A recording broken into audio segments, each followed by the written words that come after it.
ito, pag-usapan na nga po natin, itong si Torre at itong si Marbil ay sinupla ko ng NBI. Naku po, mukha ho silang tanga. Bakit ho kanyo? Nagmukhang tanga ho itong PNP dahil ho sa ginawa nila. Ang tanong, inutos po ba sa inyo ng peking Panginoon nyo ito? Meron ho bang utos sa inyo na, igawin nating malaking issue yung biro ni Duterte kasi pasasampahan ko ng kaso kayan sa bata ko.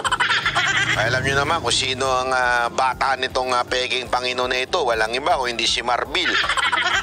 Hindi, itong peking Panginoon na ito, ang bata niya, si Marbil at saka si Torre. Si Torre yung tagalakad, pero ang pinaka-boss nila, si Marbil. Utusan lang po yan eh. Mga utusan lang po yan ng peking Panginoon nila eh. Yan naman yung mga sip-sip sa ewan ko, kung bakit sip-sip yung mga animal na yan. Baka, hindi ako sure.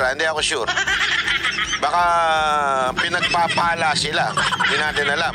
Tanungin natin si Torre. Torre, pinagpala ka na ba?